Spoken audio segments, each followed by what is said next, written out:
Hi, it's Melissa and welcome back to my channel. Today I have another layout for the Confessions of a Paper Addict Cutfiles design team, and I used the Stitch Happy Stars Cutfile.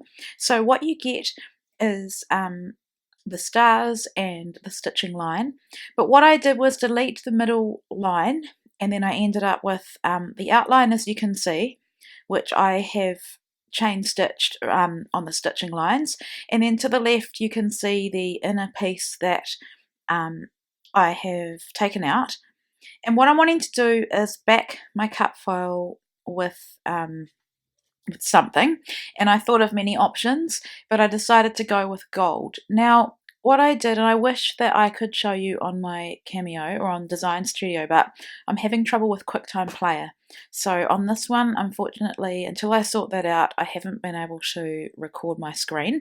I have done it before and I've tried to do it, but for some odd reason it's not working. I need to find some time to figure it out. So basically what I did was then I took the stars and I took them off the screen, put them to the side, and then I cut them individually in patterned paper, and you'll see them soon. And what I'm wanting to achieve with the glittered background is that when I put the stars on, they're not going to go right to the edge of the star cut file. They're going to leave a border. So if you were to cut the cut file without fiddling with it like I have, you'd end up with all the stars together with a thin border, and then you could back them like you do with any cut file. So because I've removed the inner line, I've ended up with,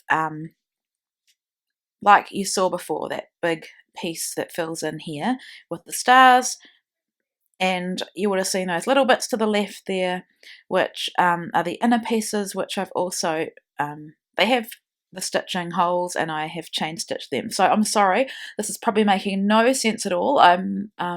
Without showing you on the screen, I'm finding it hard to explain. So what I might do is just do another video soon with, there's a few other stitching cut files that you can get from the store. I might do another one, and hopefully by then I've worked out QuickTime Player and I'll be able to take you through the process exactly. So do keep an eye out on my channel and I will do my best to get you that video. But you'll see what I mean once I adhere the stars. So I was having adhesive problems again. It's an ongoing battle for me. I have not been able to find a liquid glue that meets all of my needs. I will eventually change over to liquid glass, which is close to my heart's not answer, it's close to my heart's glossy accents. But this little one I'm using at the moment is good for paper, but not so good with having to glue onto the glitter paper. So I did consider hot glue, but I don't think that would have worked either. I have tried the Scotch Trick quick dry adhesive that everyone raves about. Doesn't really work that great for me. I think Tombow Mono is probably really the best one. But anyway, I'm off topic.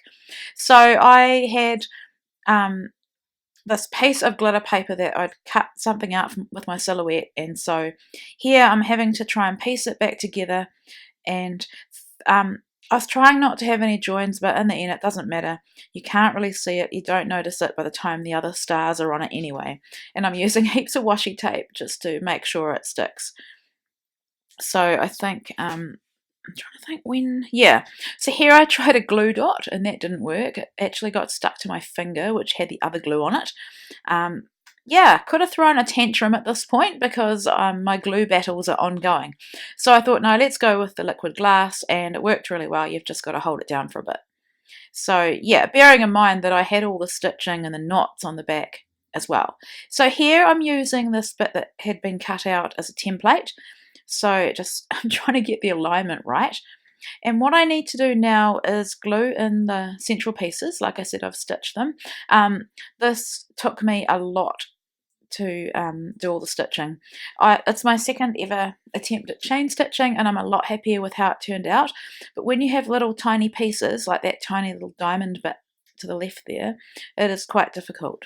But it all held up really well. The stitching holes were great. And yeah, this is actually looking a lot easier as I'm watching it back than it was to do, because I didn't want to have that liquid glass run out to the sides and then end up sticking down the template. But So I'd apply a little bit of glue, hold it down, and then quickly move on. Yeah, and I'd have to keep going back to make sure they were stuck down, but very soon you'll get what I mean.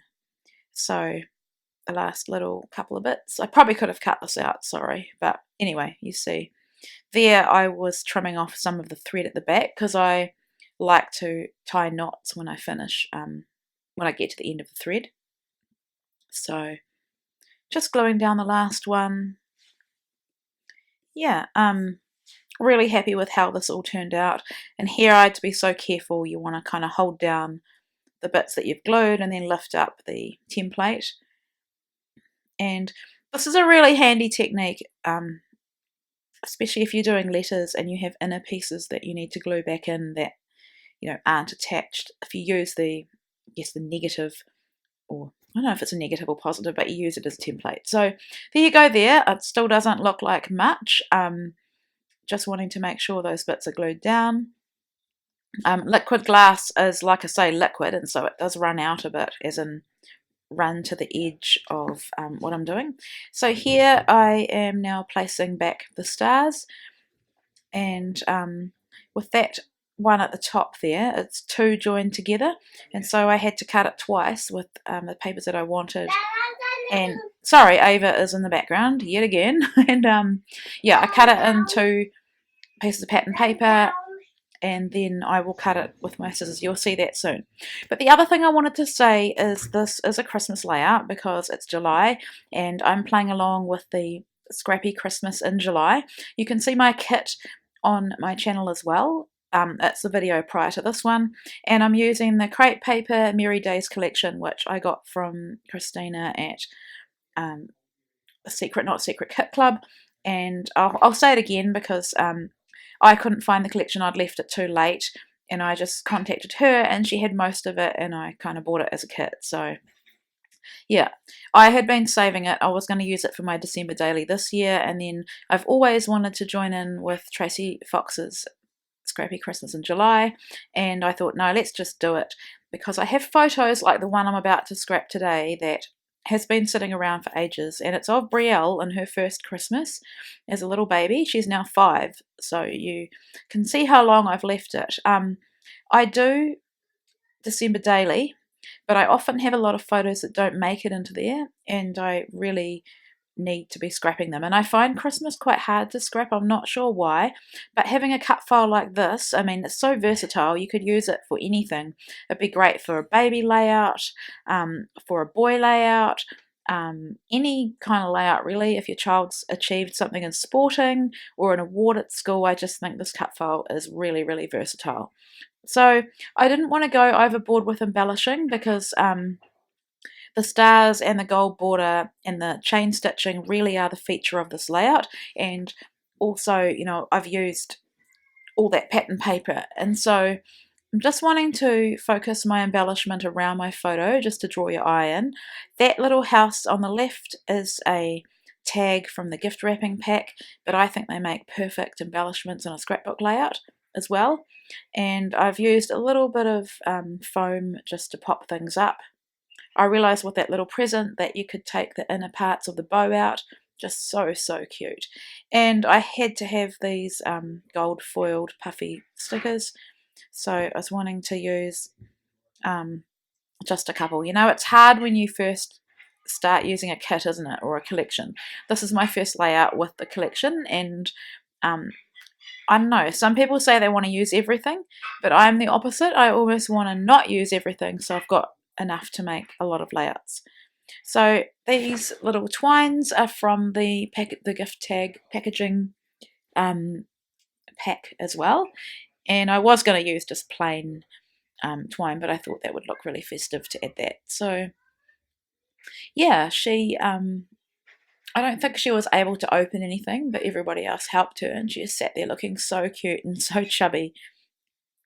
So I did struggle a bit with what title to use, because I didn't want to really do a massive big title in the black thickers because it would dominate the page. So I thought, let's just say Mary You, because it is. And I love these thickers that come with the collection. They are thin and beautiful, and I thought it's not going to overpower by using that black font. It's made to go with the collection, and it just adds the perfect little finishing touch. So now I'm adding my journaling, and that is my layout. I'll put the link below to the Etsy shop for the cut files, and make sure you head on over to the Facebook group as well. We'd love you to come and hang out and share your creations that you make with Virginia's gorgeous cut files. Thanks so much for watching. Take care.